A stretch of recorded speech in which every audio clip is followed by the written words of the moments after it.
देश तो आजाद हुआ, लेकिन सही मायने में गरीब पिछड़ा दलित ऐसे समाज का आजादी नहीं मिला। जिनके बाप दादा ने शहीद हुआ, जिनके बाप दादा ने शहीद हुआ, आज उसका बेटा गुलाम बन के है।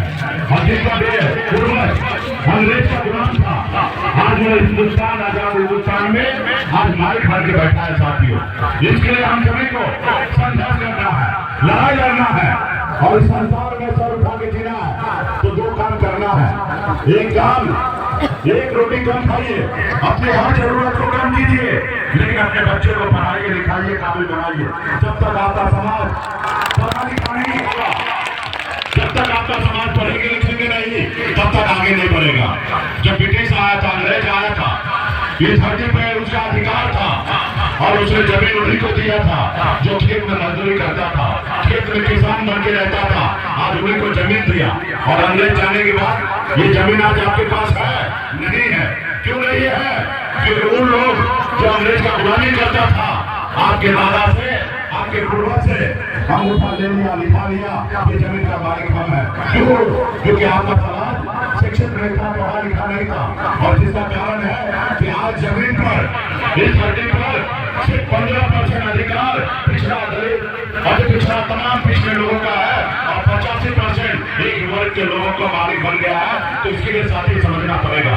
तो इसके लिए अपने बच्चे को पढ़ा लिखा के काबिल बनाइए और दूसरा अपने अधिकार के लिए संघर्ष कीजिए। जब तक अपने अधिकार के लिए संघर्ष नहीं कीजिएगा, तब तक आगे नहीं बढ़िएगा। चाहे वो जिस क्षेत्र में हो, आप अपने अधिकार के लिए संघर्ष कीजिए। आज जैसे मैं आपके साथ खड़ा हूँ, मैं भी अपने संघर्ष की बदौलत यहाँ पे खड़ा हूँ। मैं भी एक गरीब घर में जन्म लिया, जहाँ पे आज आप हैं, वहीं पे मेरा भी जन्म हुआ। घर में भी हजारों समस्या था, उसके बावजूद भी मैंने गरीबी से लड़ा। 18 साल की उम्र में मुंबई जैसे शहर गया, मजदूरी किया, मेहनत किया और मुंबई जैसे शहर में अपनी कामयाबी का झंडा मैंने वहां पे गाड़ने का काम किया। हमारा भी पिताजी मछली मारते थे, पिताजी मछली मारते थे, दादाजी मछली मारते थे। ऐसे घर में मैं जन्म लिया। 900 रुपये महीने पे बॉम्बे जैसे शहर में मैं नौकरी करता था, 30,000 रोज पर। लेकिन मैंने ईमानदारी के रास्ते पे चलकर संघर्ष किया और संघर्ष करने के बाद मैंने गरीबी से लड़ा और गरीबी को मैंने हरा के दिखा के और वहां पे बेहतर जिंदगी जी रहा था। उसके बाद मैं बिहार में आया, अपने हक अधिकार के लिए अपने समाज के साथ लड़ाई लड़ रहा हूँ। पिछले 9 सालों से मुंबई के ऐशोआराम की जिंदगी छोड़कर आज मैं बिहार में आप लोगों के लिए है। सिर्फ इसलिए है कि हमारा लोग जिस तरीके से मैं बेहतर जिंदगी जी रहा था, आज बेहतर जिंदगी जी रहा हूँ। हमारा एक एक गरीब पिछड़ा का बेटा, निषाद का बेटा सर उठा के जिए और बेहतर जिंदगी जिए। और इसके लिए कैसे होगा? आज बताइए, बंगाल में आरक्षण है, दिल्ली में आरक्षण है, लेकिन बिहार में नहीं है। इसका जवाबदेही कौन?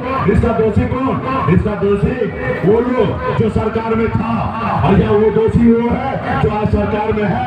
और एक दोषी आप भी है कि अपने हक अधिकार के लिए संघर्ष नहीं किए। आज 30-40 साल पहले आपके समाज को आरक्षण मिल गया होता, आज आपका समाज कितना आगे निकल गया होता।